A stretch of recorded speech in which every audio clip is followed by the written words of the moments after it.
All right, what's up, guys? VV back with another video.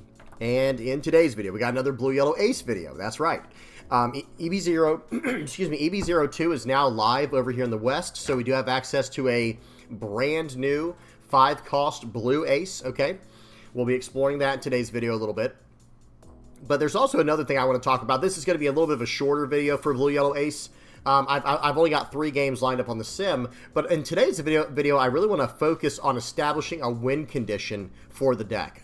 I'll explain that more as we get into the video. Let's hop into it now. I'm going to lay out the video real quick for you guys so you know what you're getting into. First up, we're going to check out the deck list we're going to be running in today's video. Excuse me, guys. We're going to be checking out the deck list we're going to be running in today's video first. After that, we got 3 games on the sim we're going to be going over. And then after that, we're going to head back over to the deck list and finalize things from there. We'll talk more about it, and I'll tell you guys what I think moving forward.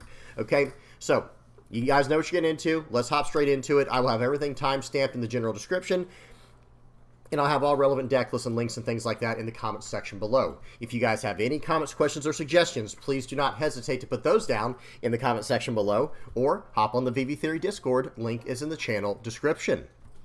Now, let's do this, guys. Let's get straight into it. We are going to check out the deck list real quickly before we get into these games. I'm going to leave the leader on the screen for just a second so you guys can read that if you want to. But for some of the newer players out there, I'm going to read what the leader effect does real quickly here.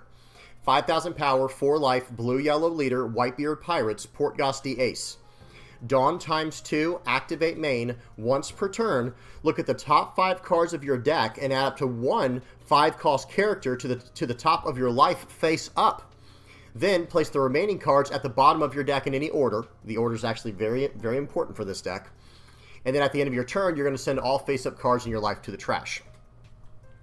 I will have down in the comment section below an entire playlist of previous blue yellow ace videos. So if you are a newer player, you will be able to check that out and get caught up on what all we're talking about here. I'm going to try to leave off. I'm going to try to start where we kind of left off in the last video, though, and go from there. So again, if you're a newer player and you're trying to get into blue yellow ace, no problem. I would probably come back to this video and start with the playlist that's going to be listed in the comment section below on my previous blue yellow ace videos, so you know what we're talking about and you get caught up with it. Okay. Now, with that in mind, I'm going to move the leader screen, and we're going to run through this list real quick. Okay, I'm going to run through the count, and then we're going to talk about it. So this is the new EB02 Ace. I am going to actually read this card real quick and then go through the rest. This is a new 5-cost, 5,000 power, 1K counter, Whitebeard Pirates, Portgosti Ace that came out in EB02. It has on play if your leader type includes Whitebeard Pirates. Ours does. Look at the top 5 cards of your deck and reveal up to 1 cost 2 character and put it into your hand. So it can be any type card, okay? It can literally be a 2-cost Sanji, a 2-cost Hiyori, a 2-cost Marshall D. Teach, 2-cost Viola, but it does have to be 2 cost, okay? It does have to be a 2-cost card exactly, okay? You're going to do a top 5 search and reveal up to 1 cost 2 character and put it into your hand, then place the rest on the bottom of your deck in any order and play up to 1 2-cost character from your hand rested. So you can grab 1 2-cost from the top 5 search and play out another 2-cost from your hand rested. This is a great searcher utility card that we're going to be using in the deck. I don't know the exact count of how many I want right now, but just know we're running plenty of 2K counters or 2-cost characters, excuse me, to search up with this character. So I do think we can get some pretty decent value there. Okay, now I'm going to run through the list and we're going to talk about it. So we're running 2 of the new EB02 Portgosti Ace, 2 Kaido, 4 of the Blocker Ace, 4 Jozu, 4 Duval. 1 Marshall D. Teach, 4 Viola, 2 Charlotte Flampe, 4 Sanji, 2 Shirahoshi, 4 Satori, 4 Hiyori, 3 Eustace Captain Kidd, 4 Sabo, 3 of the 2K counter Yamato, 5-cost 2K counter, and then 3 of the Gum Gum Red Rock. Okay, now we've got a few things to talk about. Number one, probably the first thing everyone noticed in this list is I have added some big boys to the list. And we have to talk about that. Before I even get into this card and the 8-cost Eustace Kid, hear me out. One thing that I noticed in my playtesting was, okay, I can gain life like crazy. I can gain life every turn for the most part. I'm doing, I'm really able to stabilize on the board. But what was really starting to trip me up is I just didn't have a win condition. And that's kind of what I was talking about. I think I mentioned a little bit in the intro, is I was able to get to a stabilizing point, and now what? Okay, I mean, do I just extend this game for like 10 more rounds and try to play for time in a real game where I just have more life than my opponent? And I don't really like that. That's not what I'm going for ever. That's never a win condition I'm going for. It's nice to have that in your back pocket, though, in case you do need it. You know, we will have that option there, but that's not what we should be going for. That's kind of a dishonest way of playing the game, in my personal opinion. Now, hear me out. I started realizing, okay, I'm really curving out very well with this deck. You know, turn 1, Sanji, right? Turn 2, maybe play out a, you know, well, swing with the, use the leader effect, swing with Sanji, we're drawing cards, we're gaining life, we're good right there. And then turn 3, we're bouncing stuff with Jozu potentially, depending on how our earlier turns went. Into turn 4, there was nothing, right? We might want to try something with Sabo. We had good removal, but we weren't really doing much else. We weren't really doing anything special, if that makes sense. That's where Eustace Captain Kidd and Kaido come in. Because now we actually have a threat we're putting on the board. As nice as these 5 and 6 cost cards are, and they are, these 5 and 6 cost cards are excellent. They're very solid. They allow us to do so much more than what our opponent is probably going to expect. But they're not going to win us any games unless, I mean, again, unless we start going into like a, I want to say like a 10, 11, or 12 turn game. That's a lot. For those who might not be aware, the average game of One Piece lasts about 5 to 6 turns. That's like the average game of One Piece. It lasts for about 5 to 6 turns, and that's that. You either won or you lost in that time period. I think the average amount of time I spend like playing this game, like turn-wise, is like 10. I think it might be twice as much as normal with this deck, because remember what we're doing. We are bouncing cards back to our opponent's hand. We're gaining life like crazy with our effects from Sanji, Hiyori, and Viola. We're removing every card our opponent plays. Like I said, we're bouncing stuff with the Jozu, we're KOing with Sabo, we're bottom decking with Red Rock, and all that stuff. But how do we close out this game? I mean, we can eventually. We can eventually close out the game. But how long is that going to take? Because one thing I would really consider, guys, when you're playing on the sim, typically speaking, however long your sim game is, like let's say your sim game lasted 15 minutes, you need to triple that time for what it will probably take in a normal game. That's not a joke, guys. That's not an exaggeration. Hear me out. Maybe double at least, but hear me out. This is why I say that. Remember, when you're playing on the sim, it shuffles for you. It does all your top 5 searching for you from effects like this, right? It does the top 5 search. You click the card. The rest goes to the bottom. It cuts out a lot of little time that gets wasted here and there by having to play, you know, normally or physically. So that is something you have to really, really consider.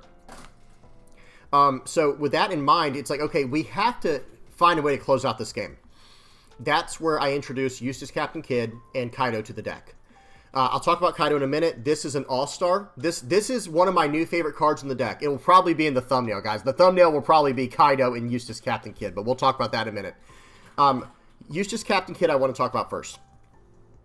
This card, okay, this card in particular is on the chopping block, but it's not bad. It's not a bad card, but it's not affecting the board state. It is ripping my opponent's life.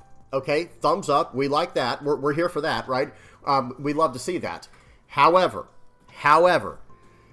it's not affecting the board state. And that is one problem that I have. Okay? That is a singular individual problem that I have with the deck. Or with this card in the deck, excuse me. So, yes, it does burn life. That is the absolute best part. We love that. But it's a little too expensive. So honestly, what I would even consider running over this card, if I just want a life burn spot in the deck, I would actually consider the 6-cost Nico Robin. Number one, it has a trigger, and we have a lot of targets in this deck for Nico Robin to pull down. Guys, we can pull out Viola with Nico Robin, we can pull out Sanji, we can pull out Hiyori. We have a lot of like very decent options that we can pull out with, let me show you guys the card. It's a 6-cost yellow Nico Robin. Pause and read this card if you don't know what it does. This is a very honest possible inclusion in the deck over even Eustace Kidd. Because another thing you're going to see in the games we play today, Eustace Kidd basically comes into play rested in order to burn the life. Now, yes, Nico Robin can only burn life if your opponent has 3 or more life. But with the way that this deck works, we're not very aggressive. We're not aggressively going at life. We're aggressively going for the board. So we'll have to see what happens there. But there's another option as well I'll try to talk about later. There is a new option going forward with the deck we'll talk about later that I think could really put this leader on the map. We'll talk about it in just a minute. Now, next up, we have to talk about Kaido. This card is incredible. Let me tell you right now, this card is absolutely incredible for what we're trying to do with this deck. Remember, guys, we are stalling. We're gaining life. We're dropping down little 2-cost cards left and right, like Hiyori, what's his name, Duval, Viola, maybe even Flampe, whatever, Sanji. We're dropping those cards down.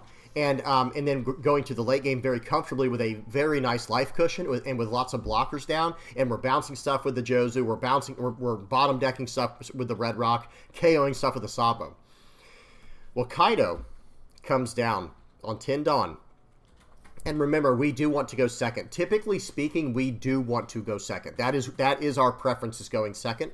So if we can slam this card down right on 10 Dawn, guys, that is not going to be pretty for your opponent, because you're going to bounce an 8-cost back to their hand, and get this. Notice what this card does. On play, return up to 1 character, not one of your opponent's characters. Return up to 1 character that costs 8 or less, and up to 1 character that costs 3 or less to the owner's hand. So in other words, I can bounce your 8-cost guy back to your hand, you know, my opponent, whoever that might be, and bounce my guy back to my hand, my 3-cost or lower back to my hand. Or I could flip it if I need to. I could bounce their 3-cost back to their hand and my 8-cost to my hand or lower. Or I could just bounce 2 of their guys back to their hand. This card in Ace is actually an MVP. Okay, I am really loving the, you know, I've only done limited testing, but understand, bouncing an 8 or less, that bounces 90% of relevant targets, maybe more, maybe like 95% of relevant targets. You're bouncing them right out of here with that card. And think about how nice this will be going into the future of the game. We're starting to see more and more cards that are hitting the board, and they go up to 8 cost as an effect on the card. Okay, we don't care. Bounce it back to your hand, and then I'll bounce back one of my 2K counter utility cards to my hand. Really, really good stuff here. I hope you guys get to try this card out soon.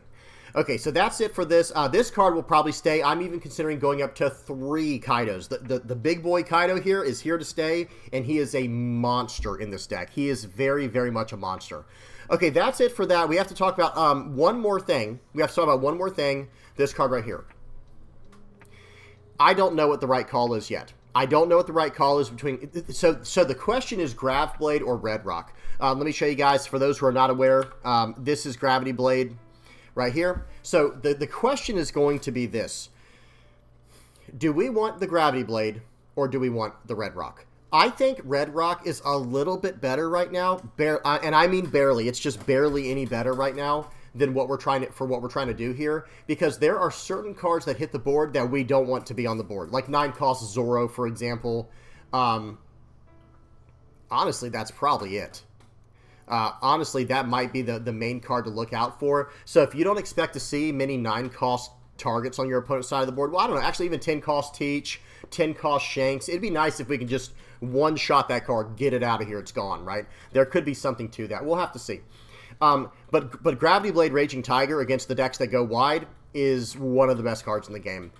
We don't have a lot we can do afterwards because it's a 7 Dawn investment. So, you know, we pay 7, we have 3 Dawn left. We can't even use our leader effect and gain a life. We could technically use our leader effect and use a Flampe or something on a 10 Dawn turn. But here's the other thing about Gravity Blade you have to consider. We can bounce 6 costs or lower targets easily with Jozu in the deck. Like, very consistently, we can bounce them. You know, I mean, because especially if they have 6-cost targets and we're on an 8 Dawn or higher turn, okay, we can literally just play out something like Hiyori to set our top life card, and then we can slam down the Jozu to bounce it back to our hand and just get rid of our opponent's character. And on a 10 Dawn turn, you can use your leader effect and then use the Hiyori and then use the Jozu. It is a very high impact play. No problems there. Okay, but so we can bounce back 6-cost and lower targets already with Gravity Blade, right? We can already deal with that. And then 5-cost targets we can also deal with cards like Sabo. We can KO 5-cost or lower targets with Sabo, and very soon, once we get into OP11, we'll have Zeus as well as one of our 2K counter spots, which is no joke. That is a very serious, you know, that is going to be a very big addition to the deck. So I don't know if we necessarily need the Gravity Blade Raging Tiger. Let me just say that right now. I think Red Rock is the safer play, but let me just say right now, you know, we were just talking about Hiyori. Being able to set a Gravity Blade Raging Tiger as our top life card, that is brutal for the opponent because we're bottom decking a 5-cost or lower target.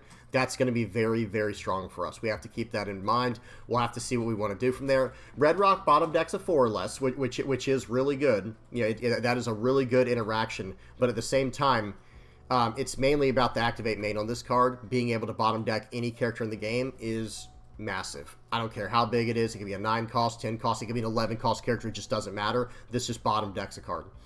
So really good stuff here. And being able to bottom deck a 4 less on the trigger is still very good as well. Okay, now we have to talk about one more thing.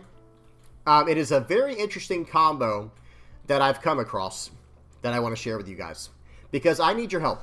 Understand, guys, I need your help testing these decks. I don't have as much time as I would like to test all the different decks that I'm trying to test here on the channel. So for all of my blue-yellow ace mains, calling all blue-yellow ace mains, I need your help. Going into OP11. Going into OP11 and ST22. I've come across a combo that I think is going to be incredible, but I have not had the chance to playtest it yet. Hear me out, guys. There's a new card coming out. Kazuki Odin. Okay? This is a 7-cost, 8,000 power character. Comes out in ST22. It has, if this character would be removed from the field by your opponent's effects, you may trash 2 cards from your hand instead. Okay? And that is not a once per turn effect. They can never remove this card as long as you have cards to discard for the effect. Okay? They cannot remove it. They can't do it. In battle, that's different. I'm talking about from effects. Okay? Listen to the second part. Activate main, once per turn. You may rest 3 of your Dawn cards and return 1 of your characters to your hand and set this card as active. Guys, I got a real doozy. There's a certain card in particular that we're going to be comboing with that card once we get to OP11 and get ST22. And it is going to be this card right here. I'm going to work on the list as soon as I can, but there is an idea here. Do y'all see the idea? We get to play out the Onami to give our Kazuki Odin Banish and attack twice with the Kazuki Odin with Banish, returning the Onami to our hand to do again next turn. That was only 5 Dawn. We still have 5 Dawn left for the turn to use our leader effect and gain life or block her up or whatever. Okay, that is potentially devastating, guys. Do you understand how powerful that can be? And it is a trigger that we can set with our Hiyori at other stages of the game to KO our opponent's characters from life. So this card is going in the list as soon as we get ST22. And I need your help, guys. Here, let me bring up the 7 cost one more time. I'm going to need help playtesting this version of the deck, guys. I will try to send this out as soon as I can. But yeah, again, that activate main. You rest 3 of your Dawn and return 1 of your characters to your hand to set this character as active. That is a once per turn, but still, you might just want to swing for 9. Like attach 1. Here you go. This might be the play, guys. You attach 1 Dawn to your Kazuki Odin on a 10 Dawn turn. You attach 1 Dawn. You play out the Nami, swing in for 9 with Banish, and then pay 3 to return the Nami back to your hand, standing the Kazuki Odin as active. He can now attack again with Banish for 9. Or you can leave him active, and you still have 4 Dawn to play with for the turn. You can still do a bunch of different things like that. Attach to your leader, find a card, play out the Viola, you block her up, you gain to life, and go from there. There's a lot of options, because remember, guys, this card, they cannot remove this card. They can't do it. I mean, unless you let them, or they can somehow negate the effect. Very powerful, though. Let me tell you right now. Okay, so that's what we're going to be looking forward to in OP11 with ST22 coming into the game. All right? Sorry about the teaser there, but that is something we need to look forward to. And honestly, if I were to adjust this list right here to accommodate for that, these Eustace kids would be gone for the Kazuki Odin, and it would probably just be 2 of them. I think, we're going to kind of do some work on the fly here. It'd be -3 Captain Kid, -1 Teach, and then I would actually go up 2 Kazuki Odin, and then 2 of the Onami. Let me find this yellow Onami here. I would go up 2 of these right away. That'd be the first quick fix, but remember, this version you see on the screen here does not have access to the OP11 Zeus yet either. So that's another card we would have to work in, probably in the place of the Flampe. I think we can go like -2 Flampe to put in the 2 cost Zeus like this. And we actually had a spot open. I don't remember what we took out. It was 3. It was 3 of the 8 cost Eustace kids. That's probably what it was. And then in the place of that, maybe we go in Kaido. Let me find Kaido real quick. Maybe we go to a 3rd Kaido. Oh, excuse me, the leader's gone. That's what was missing. Sorry, guys. That's what was missing was the leader. Anyway, I think this is roughly the blueprint I'm going to start working with, and I'm probably even going to go -1 or 2 Duvals to go up the Onamis. But again, be patient with me. That's coming out in a later video. I have a lot of ideas for this deck moving forward, but this card right here is a monster, guys. Guys, this card is going to be a monster when we can get this down on curve and then start following up with these 2 Dawn Onami plays to start banishing through their life. And we don't have to do that, right? We don't have to go for their life entirely. We can go for their board as well. Attach 1 Dawn, smash into their board, stand up, smash into their board. We can get control in that way. Okay, so something to look forward to. Tell me what you guys think about this in the comments section below. Now, all right, here we go. Moving on from here, now it's time to see the deck in action. Now, again, the deck we're going to be checking out today is going to be this one. Oh, excuse me. So we're going to be seeing 2 different decks in the main part here. This is the first one we're going to see, and then this is the second one. I think the first game is using this list, and the second list is going to be running this. Let me move the leader. Very slight difference. I legitimately only changed out Red Rocks for the Gravity Blade Raging Tigers. There's almost no difference at all. In the first game, it's going to be Red Rock in the event spot, and in the second and third game, it's going to be Gravity Blade Raging Tiger. Okay. All right, now let's do this, guys. Let's check out this deck in action, see what it can do. Okay, here we go. So we got the. Actually, I'm not even full screen. I'm adjusting my camera. What's wrong with me, guys? Okay, that actually made it a lot easier. There we go. So volume is off. Speed is on 2x, and here we go. First game up, we got against Bello Betty. And then while we're waiting here, so it's going to be a game versus Bello Betty, Blue-Black Usopp, and Green-Purple Luffy. Okay, I wanted to get like a full spectrum of cards here. A good aggro, mid-range, and control deck for the most part, right?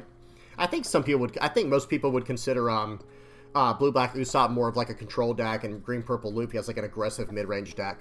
Okay, so here we go. We're going to play out the Marshall D. Teach, or excuse me, yeah, we played out Marshall D. Teach going second. We're going to use our leader effect and use the Viola to turn a life card face down. We're up to 5 life now. We're doing just fine. Okay, they chose to not attack or did I counter? I think that I might have countered out of the first attack, guys, because they're swinging in. Bello Betty gets very aggressive. I technically should have countered out of that as well, to be honest, guys, because the attacks they do later in the game are massive. They are absolutely huge attacks. Okay, so here we go. Looks like I want to play out the ace here. I'm going to set some cards up. Now, I will say this. In the Bello Betty matchup, yeah, that Kaido's not very good, right? We're going to bottom deck that. We're going to bottom deck the Shirahoshi, and we're going to go from here. Okay, so I'm going to swing for 6. They took the first hit, and now they're going to take the second hit very aggressively. They can't use any of their 3-cost, their 5 life triggers here, the new yellow Revo Army triggers. They can't use those. They play out Akuma. They're going to pop Viola. And here we go. Let's see what happens next. They played out the Bello Betty. They're trashing cards, and here comes the big attacks. They're going to swing in for 6. I need to get out of this one because they have a lot of very big attacks coming in afterwards. Like, I want to take the 7K and the 9K hit. Okay, we end up... Okay, pause. So this is when I was like, wow, if this had been a Gravity Blade Raging Tiger, there would go the Emporio Ivankov, and I would just take 1 more hit for the turn. So this was one of the first times I was like, man, I really, really, really wish I had actually Gravity Blade Raging Tiger here, because not even just for that fact alone, for the trigger, it could potentially save me more games, but I'm about to be on a 3, 6, 8 Dawn turn. I would be able to Gravity Blade next turn and wipe 2 cards off the board and go from there. So, you know, it is what it is, but here we go. So we did not get anything. We're still going to use the Gravity Blade to remove cards for next turn. You know, 1 less card to worry about, 1 less attack to worry about. They swing it for 9. They swing it for 8. We're going to try to get out of this one probably. Block 2K, 1K. Okay. Yep, give him the other ace there. That's fine. And here we go. Our opponent has a lot of cards in hand. We're in a very, very dangerous spot. We did not whiff our search, which is good. And here we go. But we're not out of it yet, right, guys? We're actually not out of it here. I didn't want to use my Marshall D. Teach's effect here because I need all the counter I can get in my hand. You know, that's the only reason I didn't use that effect. So we're going to go 8 into 6. He's probably going to give me something here. Probably 2K, 1K. Okay. And now I think I'm going to go probably 4 into the Bello Betty with Marshall D. Teach. Yeah, because they're going to let that card go. There's no reason to save that card. But watch this. I get a little bit greedy. I go 8 into 6 again. I probably should have gone 8 into 7. And he might have still saved it, to be fair. He might have still saved it. We're going to gain a life. We're going to get a blocker. They play out an Ivankov. They trash a card. They buff their board. And they're going to add 2 Dawn to that character. Play out the Karasu, dropping my power down. This is how Bello Betty works, guys. This is how the deck works. But we do have 8K, or excuse me, we do have 5K counter in hand. We have 3 life. We have a blocker. They only have 4 attacks, so there's no way we lose this turn. So they swing in for 9. We're going to get out of that attack immediately, and now we're going to fully counter out because they cannot attack back into my ace. I'll just take these next 2 hits. Okay, he went for my board. I'm not upset about that. We do need a little bit of a break here, and here we go. So we're going to use leader effects. We do not whiff the search. Again, very good. That's really, really good for us. And let's see what we choose to do here. Looks like we're going to smash 6 and a 4. They only have one card in hand. I can math them out at this point. Like they can't save their cards, right? I can math them out of every one of these attacks. We're going to KO the Karasu. We don't care about the Imperial Ivankov anymore because that card can't really, you know, how do I say this? Pause. We got a lot to talk about right here. That Imperial Ivankov can't cheat out any more characters. I mean, it can if it wants to, but it has 2 cards in hand. Why would they do that? Just play them out. But here we go. So they have an option right here to try to go for lethal. I'm not saying it'd work out very well for them because I do have, I think in this version of the deck, I have 15 to 17 2K counters. I can't remember.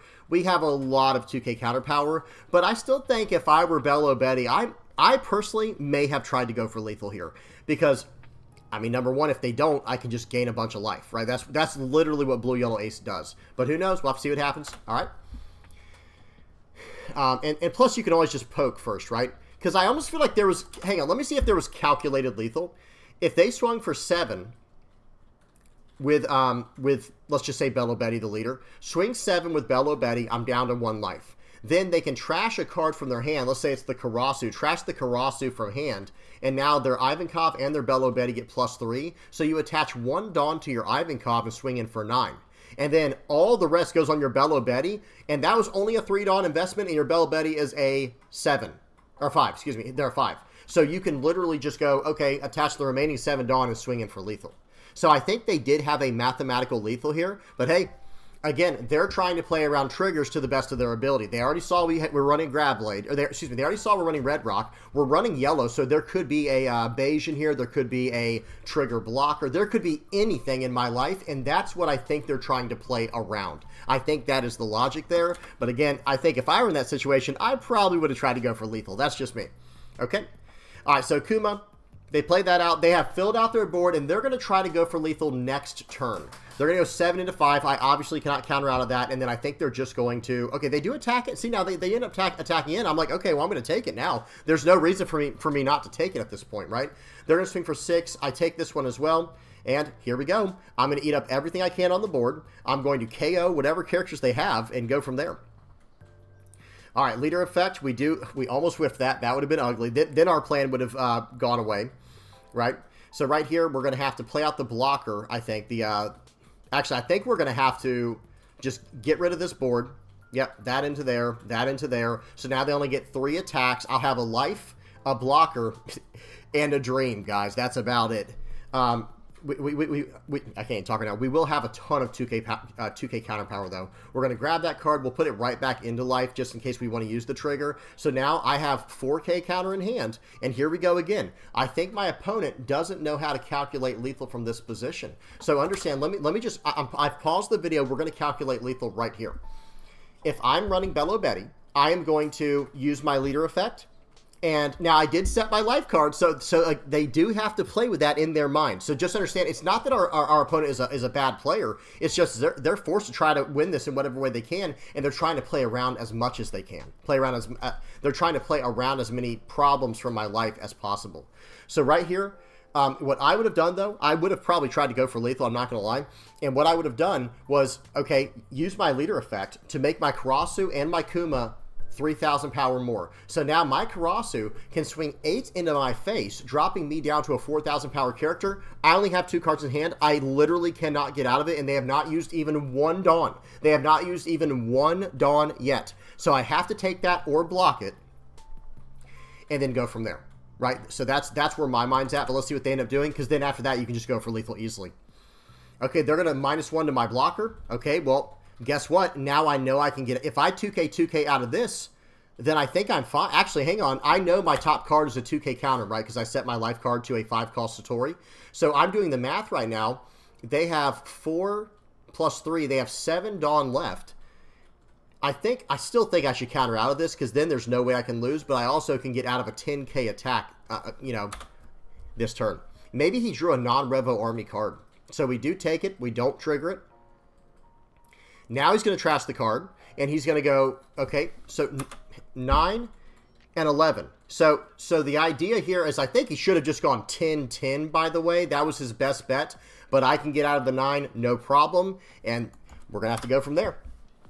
Very exciting game here. Very exciting game. Okay, here we go. But hopefully you guys see what I'm saying, though. Like, if they had just tried to go for lethal, they'd have gotten it. But they were trying to play around the fact that I might have had some triggers. Okay, 5 on... I'm going to swing for 5 with my leader. I probably should have swung for 5 with Hiyori. But it is what... He either has it or he doesn't at this point. But just in case, we'll swing for 7. Yeah, I definitely should have done the Hiyori first, though. And then we'll swing for 9. Hiyori gets there. Let's go. That was calculated. Swing 5, swing 7, swing 9.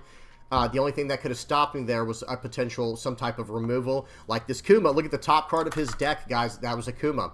Now, let me say a few things real quick. If I had Gravity Blade Raging Tiger in my deck list versus this, versus Bello Betty, this game would not have been nearly as close. And then we wouldn't have had to depend on our opponent, you know, being scared of our life.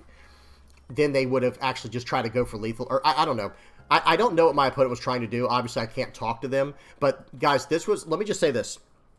If we had Gravity Blade Raging Tiger, we would have, I think the game would have been much more in our favor, because that one turn where we had to bottom deck Akuma, if it was a Gravity Blade Raging Tiger, we could have bottom decked a 5-cost Ivankov and gone from there. And I'm going to show you guys the turn I'm talking about. It was this one right here. So watch what happened, guys. Remember when they swung in here. Okay, they swing for 7. We take it. Pause. They can still swing with this Ivankov. If this was a Gravity Blade Raging Tiger, I could have easily cleared this card off the board and only taken 1 extra hit. Actually, I wouldn't have, because they would have swung for 8. We would have blocked with our character. We did a block with Ace and 2K, 1K to get out of it. And then this card would have been gone. We'd attacked into their board, and their board would have been gone. Because remember, guys, we sent 2 8,000 power attacks into that Ivankov, and we could not break through.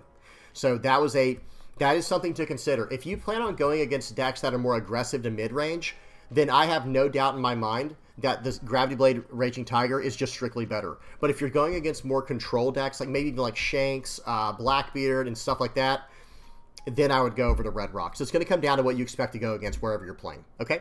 Great game to my opponent. That was guys, that was a tough game. That went 7 turns against Bello Betty. And it's not like they were playing terribly, but they were playing a little bit too cautiously. They probably should have just gone for it, okay, and just risked whatever triggers I had earlier. Either way, good game to my opponent. Okay, next up, so that was Bello Betty. Now we got a game versus Blue-Black Usopp. Okay, volume is off. Speed is on 2x. And here we go. Okay. We always want to go second as Blue-Yellow Ace, and we always are going to mulligan for that card we just played, Sanji. That Sanji. That was another thing we were missing from last game. Guys, last game, we actually should have, if we had gotten a Sanji out early, it would have been a very, very different game. We're going to do a top 5 search. We were able to find a 5 cost. That was scary. We almost whiffed that. We're going to swing in with a Sanji, gaining a life, drawing a card, and, you know, going in for 5. They're at 5 cards in hand, 4 life and a blocker. Let's see what they choose to do. They're going to 2K counter out of that, and I'm going to swing for 7. They're going to block and draw a card. Seems good. And then they're going to draw for the turn, and it is now their turn. Okay, here we go. 9 into 3. You guys think I'm going to save it? Oh, you better believe I'm saving it. You better believe I'm saving that card, guys. It's too good. It's too good. All right, we're going to play out the Duval to make sure we hit a top 5, or hit a 5 cost in our top 5. If there was not a 5 cost in my top 3, I would have bottom decked all of those and searched 5 deeper for a 5 cost character. Okay, we gain a life in the process there. We're up to 5 life. We swing in for 5. We're going to swing in for 7. There goes a Rebecca. They're trying not to dip down too low. It's 5 life to 3 life right now, guys.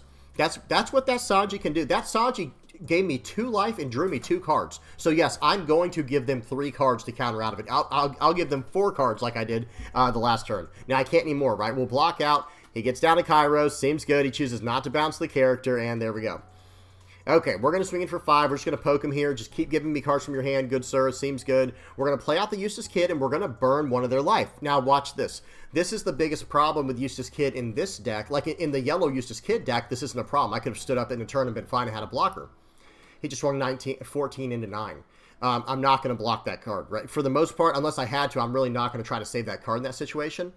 So that is one thing against Eustace Captain Kid, I have to say, is like he was able to attack right into it. Hey, but that's okay. We're going to go ahead and bounce back the 7 cost Kairos to hand with the Kaido. And we curved out very well this game, guys. We curved out very well, where it was turn 1 Sanji, turn 2 swing with Sanji, turn 3 swing with Sanji. Turn 4 on 8 Dawn, play out Eustace Kid. Turn 5, play out Kaido, bouncing back their 7, 8 cost character, right? Because he gets +1 from the leader effect. And now we have a 10 cost 12K on the board. Now understand, we couldn't bounce back the Bartolomeo because he's a 4 cost character. He gets +1. Okay? Alright, so they're going to Red Rock. Of course, the deck that I'm playing against here does have the answer. The one and only 1 card answer to the card, in this situation for the most part. I guess Stussy could have dealt with it with 1 card, but hey, It is what it is. All right, so we're going to use our leader effect, and we did whiff that. Did you notice that, guys? We did whiff the leader effect. Let's see what we got from it. Okay. Yep, no 5-cost characters there. I just sent it all back. I didn't even sort it. I was so frustrated. It was like, all right, come on now. We're not going down like this, right? So I swing it for 7. They block and draw a card. I'm going to play out the Sabo, trashing my top life card just to get rid of that Cavendish. It is what it is, right? We're not even worried about it. So we have a 5-cost 6K down. If he wants to bounce this back to my hand with the Kairos, we know he has it. That's fine with me because I can use that effect later if needed or use a 1K counter. They're going to swing in for 6. We are going to 2K counter out. They're going to play out a Kairos, bouncing our card back, and probably follow up with an Idio. Yeah, nice 2-cost play there. Seems good. And here we go. Notice this, guys. Pause. I'm sorry. We do have to talk about this real quick. Notice this. The game that I went back to Red Rock, or excuse me, that I swapped out Red Rock for my Gravity Blades, I wish I had my Gravity Blade back. Right? It's like, man, that is so annoying, but hey, it is what it is. There's no way to, you know, we have no idea who we're going to go against, right? It is what it is. It's just totally random. So we're going to swing it for 7. They're going to keep blocking out and drawing cards. Seems really, really good. And here we go. We're going to play out an Ace here. We're going to make sure we can get what we need. Looks like we're going to bottom deck a 5-cost blocker Ace and a Gravity Blade. We're going to play out the Hiyori here, setting our card, you know, flipping our life card face down, cycling it out for something else. And now we have a target on the board if we get another Kaido. If we get another 10-cost 12K Kaido, we can bounce one of our opponent's characters out of the way, and then we get a 2-cost card back to our hand, the Hiyori, if it stays on the board. Okay, so they're doing a Leo search. They're probably looking for the 7-cost Rebecca that they countered out with earlier, which was not the worst call, because remember, guys, they'd probably be at 1 or less life right now if they had not countered out with that Rebecca earlier on. Okay, they bounce back the Sabo. That's fine. We're going to 2K, 1K out of this one with that Sabo, and then we're going to take this hit. We set a Shirahoshi there. We're going to draw 3 trash 2. Very nice. There's our second Kaido. Very good. We're going to swing for 5, and guess what we're going to do to follow up? We're going to play out the Kaido, bouncing back their Kairos, bouncing back our Hiyori.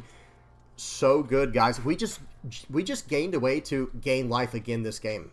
And we have a 10-cost 12K on the board. Does he have a second Red Rock? That's almost all that can save him in this situation. Kaido is massive. Okay, so my opponents decide they want to start attacking in. But guys, they don't have 15 cards in their trash. They only have 12. So I'm not sure. I'm going to be honest. I wouldn't have cared if he had taken both my life. If he had taken both my life cards here, guys, I would not have even cared. Because I can just gain life next turn with the Hiyori I just played.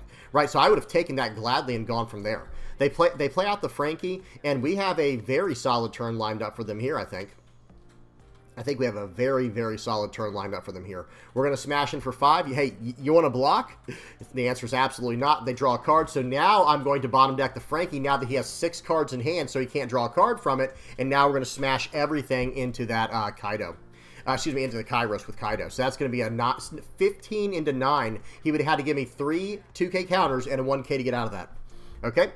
That would have been 4 cards from hand. Now we have a 12K sideways on the board, and look at our hand, guys. We have 2, 4, 6, 8, 10, 12K counter in hand. He's not getting through. Not happening. Okay, so he swings for 5. We're just going to take that. He plays out a Kairos, bounces our card back, and plays out an Idio, but it might be too little too late at this point because, guys, we're going to try to gain a life every single turn now. We're going to do our best to gain a life every single turn. Okay, let's see what we end up doing first here. I think it's always going to be a 5K poke first, or actually leader effect, you know, first. So we're going to swing for 7. They end up drawing a card. Okay, well, 12's going through for sure. And now we can set up for next turn. And watch this, guys. We're going to play out the 5-cost Ace, so we know that we cannot whiff. And watch what we put into life. We're going to put Shirahoshi into the top of our deck, making sure that hits the top of our life. We're going to play out a Kazuki Hiyori here, turning it face down. We are at 2 life now. And they only have 2 attacks for the turn, and we have a blocker and, like, countless counter power in hand. We have a blocker, 2 life. We have 2, 4, 6, 8, 9K counter in hand. They're going to go ahead and just tap out. They did leave a little bit early, but okay, what are they going to do this turn? Use out their Gravity Blade to bottom deck my 2 smaller cards and maybe try to play out a 3-cost blocker? Well, again, it's not going to be enough to get past my 13K Kaido attack and my 14K leader attack. You know what I mean? So good game to my opponent, though. That was a fun one. We had him. Once we get stabilized as this deck, that's when we can start doing really, really well. Let me see something real quick. I want to see what turn we ended on. See if it whoop, did I have it? Turn 11, guys. Do y'all see it at the very top corner there? Hang on, let me it's paused. Look at the very top right corner, guys. 11 Dawn turn. These games run long, and we'll talk about that in a minute, because that is a concern, you know, moving forward. We have to make sure we can finish games in time at live tournaments. Okay, at physical tournaments. Okay, volume is off, speed is on 2x. We got a game here versus green, purple, Luffy. Okay, nice. We get to go second. We drop down the Sanji, and I think green, purple, Luffy likes going first as well. So I've seen them go first quite often. I don't think they really care, though, I guess, at the end of the day. So we're going to use our leader effect. We're going to draw a card, gain a life. We swing for 5, we swing for 7. They're down to 2. They got a blocker, and here we go. You know, this is a very tough spot to be in for them already. It's like, do they go for the board? Okay, here we go. They swing 9 into 3. Unfortunately, this time I only had 2 2K counters. If I had a third 2K counter, I would have saved the card. I would have actually saved the card, honestly. Okay. So here we go. We're going to use our leader effect. We find a 2K counter on top. Very nice. And now we're probably just going to play out the Viola and go from here. We'll swing 8 into 6. They're going to take that. This guy is taking their life very aggressively here. We'll play out the Viola. We'll keep 1 Dawn active. What do we have? Is it like an El Thor, or is it a, you know, what do we have in our hand? They have no idea. Slave Arrow is another really good target for the deck. Slave Arrow is actually very nice. Okay, they're going to swing. They're going to play out a Zoro, use the Sanji and Pudding and leader effects combo. They swing for 6, we 2K counter. They swing for 7, we take it. They play out another Zoro, and now we are going to have to Gravity Blade this. And notice here, in this situation, Gravity Blade is massive, right? We're going to have to Gravity Blade their 2 best targets, and that really slowed them down. We got to attack in. We got cards out of hand there. And here we go. They play out a Luffy Taro into another Sanji. Okay, this is not looking good, right? This is a pretty good pull by the green-purple Luffy player, and it looks like they're playing very well. We do counter out of that attack. We don't want to take that hit from the Nami. There's no reason to take any needless hits here. Okay, we're going to play out the big boy. Time to drop down the Kaido, pushing back the Sanji and the 3-cost blocker. That's slowing them down because they only have 7 Dawn to play with this turn because of how their leader functions. They're going to play out the Sanji and Pudding, do the combo with the leader. They have 5 Dawn left to work with. What are they going to do with this? I have a 12K on the board now, a 12K. They're going to go 6 into 5. I think we should counter out of this. Nope, we're just going to take it. Okay, we can block out of this one. That makes sense too. And they play out the Nika Robin. Okay, so first order of business, we're obviously going to go 12 and 8. If they want to start giving me cards, they do. They give me 2 2Ks and a 1K. We're actually okay with that. We're actually just fine with that. Okay, we're going to play out we're going to put the Yamato into life with our leader's effect. We're going to play out Hiyori to put that card back. We're going to pull back the Hiyori, bouncing their Sanji and Pudding, swinging 7 into 6. He 2K counters out, and it's his turn. He plays out the Sanji and Pudding again. I think that's the 3rd time he's played that Sanji and Pudding. It does get to draw him a card, but we just have to slow him down. He hits us with a Gamma Knife. We counter out aggressively, and now he's going to try to go into it again, I believe. That's still, after minus 5,000, that's still a 7,000 power character, guys. 2K, 1K. I think we have to get him the blocker here. Yep. He's going to swing for 6. We'll take it. It's a Shirahoshi. We're going to do some cycling here. I don't think we need that the Eustace Captain Kidd here, and then the blocker. Okay. And now, guys, we have an opportunity to go for lethal here. We have an opportunity to go for lethal. Okay, do we take it? Can we survive next turn? And the answer is we probably could. We probably could just go for their board and just make it till next turn. But hear me out. In this game, I decided, let me see if we can just go for this. So I KO the card, and now I'm going to swing for, I think it's going to be 8, 10, 12. Is that, I think, excuse me, it's going to be swing 8, swing 9, swing 12. They're doing a search right now. So we're going to swing for 8. They're going to 2K, 1K to get out of that, and they just leave because I guess they had already done the math. We were going to swing for 8, 9, 12. Okay? And not to mention, there's other things we could have done here potentially, but I think going for lethal was the right call because we could have still played out like a Duval or something like that just to, you know, put down a blocker, sit on about 5K worth of counter. We have 2 life and a blocker. You know, go 12 into one of these characters on the board, but then they would still have 5 attacks next turn that I have to get out of because they have the 6-cost 7K Ace or 6-cost 7K Luffy in their hand. So I think going for lethal here was the right call because remember, guys, we saw them give us a 2K, 2K, 1K just to save their Luffy Taro earlier. So I decided, you know what? No Dawn active? Yeah, we're going to go for it this turn. We're going to go right through your blocker. We're going to go swing 8, swing 9, swing 12. And if I could have swung for more than that, guys, I could have, if we were in OP 11, instead of having that Sabo there, I might have had the 2-cost Zeus, and then I could have swung for, I think, what would that have been? Swing 10, swing 10, swing 12. And again, with no Dawn active, that would have been a very different story. Either way, great game to my opponent. That was a really fun one there. Green-purple Luffy's no joke right now, guys. Green-purple Luffy is no joke right now. What was I gonna? What was the Freudian slip there? Was I gonna say green purple Jufy is no Loke right now? That would have been incredible. Okay, so here we go, guys. This was the last deck we were looking at there, and it was running the Gravity Blade Raging Tiger. And do you guys see the inner turmoil that I have right now? What do I run? Do I run the Grab Blade or do I run the Red Rock? They both have their merits. They both have their like incredibly powerful arguments. And I will say this, because of right now, at least for the short time we're going to be in EB02. I do think it's probably better to run Gravity Blade Raging Tiger. I think Grab Blades are just strictly better right now because against Luffy, green-purple Luffy, you're hitting 2 6-cost and lower targets. So if they don't have the stage down, that's 5-cost 7k Pudding, that's 6-cost 7k Luffy, that's 4-cost 6k Zoro. That hits a lot of very, very relevant targets. So I do think this is better for the time being, but maybe going into OP11 when they get access to, when people get access to blue-purple Luffy, then we might have to go back to the Red Rock. Okay, so we'll have to see. You guys tell me what y'all think about that in the comment section below. But yeah, this is where we're at right now. This is what we just ended on. We actually didn't get to see this in action too much, but remember, this still is just a utility card. But today's main focus was, of course, trying to establish a win condition for the deck, where we're not just going 10, 11, 12 turns, to try to win games. Because I'm going to be honest, guys, I'm going to tell you right now, when it comes to the live games of Blue Yellow Ace, I think one of our biggest issues is going to be winning on time. I think we can win. I think Blue Yellow Ace has a chance against most decks, but how long is it going to take you to play the game, right? Because you have to do searching. Remember, guys, when we're doing this on the sim, it's not that hard, right? It's not that bad doing things on the sim. But when you're playing live, you're talking to your opponent. Y'all are exchanging information, whether y'all like it or not. Y'all are exchanging information, and then on top of that, you're making reads. You're reading body language. You're doing your top searches. You're doing all this different stuff.